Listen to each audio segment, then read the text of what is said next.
میرا پیارا نبی کتنا پیارا نبی ساری دنیا کا ہے. اور پھر بیٹی کیا ہے؟ اللہ کے رسول علیہ السلام فرماتے ہیں جس گھر میں بیٹی پیدا ہوتی ہے نا بیٹی، اسی دن اس گھر میں 70,000 فرشتے آتے ہیں. ابن حجر نے لکھا اس کو، بیٹیوں کو نفرت کی نظر سے دیکھنے والوں، بیٹیوں کو زہر کی نظر سے دیکھنے والوں، بیٹیوں کو بوجھ سمجھنے والوں. بیٹی کچھ مانگتی ہے منہ پھیر کے کہتا ہے بہت ہو گیا بس تو بہت مانگتی رہتی ہے. بیٹے نے کہا ابو دے دو یہ چیز مجھے، بیٹے کو دے دیا.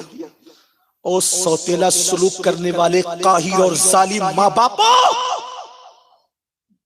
بیٹے بھی قیمتی ہے، مجھے بیٹوں سے کوئی نفرت نہیں. اللہ بیٹے بھی دے بیٹیاں بھی دے، لیکن ایک طرف ایک آنکھ سے دیکھنے والوں مجھے غصہ ہے تم پر، تمہارے سماج پر. اب ہمیں مشرکین سکھائیں گے بیٹیوں سے پیار. تم اپنے دین سے اتنے دور ہو گئے، نماز چھوڑا، روزہ چھوڑا، نبی کی ساری سنتیں چھوڑی، کون سے مسلمان ہو؟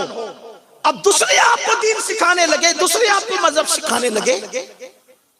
جس دن تمہارے گھر میں بیٹی پیدا ہوتی ہے بیٹی، اس دن تمہارے گھر میں 70,000 فرشتے آتے ہیں. یہ کوئی مولوی نہیں کہہ رہا ہے، تمہارے رسول کہہ رہے ہیں، سچے سچے نبی فرما رہے ہیں، سید الانبیاء کہہ رہے ہیں. اور وہ 70,000 فرشتے اس ننھی سی بیٹی کو گھیر لیتے ہیں چاروں طرف سے، اس کے سر پہ ہاتھ رکھتے. ابن حجر سے پڑھ رہا ہوں حدیث، امام ابن حجر لکھتے ہیں چاروں طرف سے گھیر کے اس کے سر پہ ہاتھ رکھتے ہیں.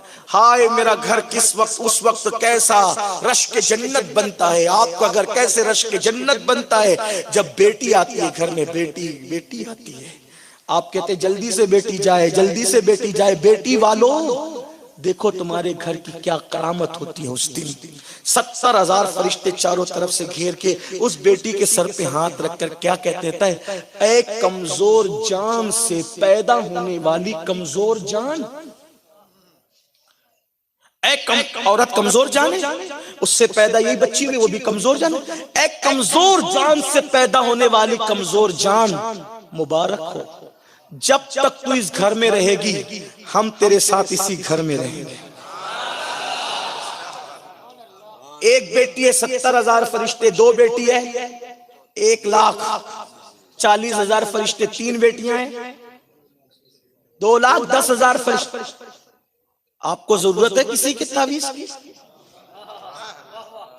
تعویذ والے بابا لوگ برا نہیں مانے، میں بھی کبھی کبھی ٹوٹے پھوٹے انداز میں نہیں بھی آتا ہے تو زبردستی لکھتا رہتا ہے، لیکن برا مت مانو. سوچو جس کے گھر میں 70,000 رحمت، اچھا رحمت کی فرشتے ہے، کسی تعویذ کی ضرورت؟ لیکن کوئی بیٹی کی قدر تو جانے.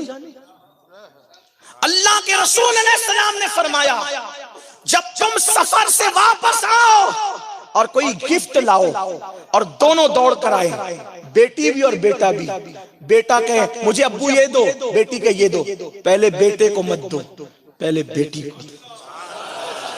تحفہ پہلے بیٹی کو دیا جائے گا. کیوں؟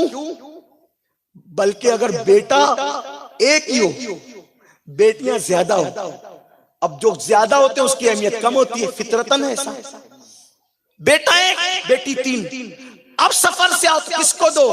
اب بھی آقا فرماتے ہیں پہلے بیٹے کو مت دینا، پہلے بیٹی کو دینا. کیوں؟ بیٹی کا دل بہت نازک ہوتا ہے، بیٹی کا دل بہت نازک ہوتا ہے. آقا فرماتے جس نے بیٹی کا دل توڑ دیا، جس نے بیٹی کا دل توڑ دیا اس نے گویا اپنے نبی کا دل توڑ دیا. اللہ کی عطا سے میری دو بیٹیاں ہیں. ایک دن میری بیٹی نے مجھے رلا دیا. میری بڑی بیٹی نے کہا ابو آپ سب کو ڈانٹتے ہو لیکن مجھے اور سغرا کو نہیں ڈانٹتا. ہم دونوں، میں نے آج تک نہیں ڈانٹا میری بیٹی کو. ابا آپ ہمیں نہیں ڈانٹتے؟ میری آنکھ میں آنسو آ گئے. میں نے کہا کیسے ڈانٹوں، کیونکہ میں تو تیرا وجود ہی نہیں دیکھتا نا، میں تو میرے محبوب کو دیکھتا ہوں جس کے لیے پوری زندگی وقف کر رکھی ہے.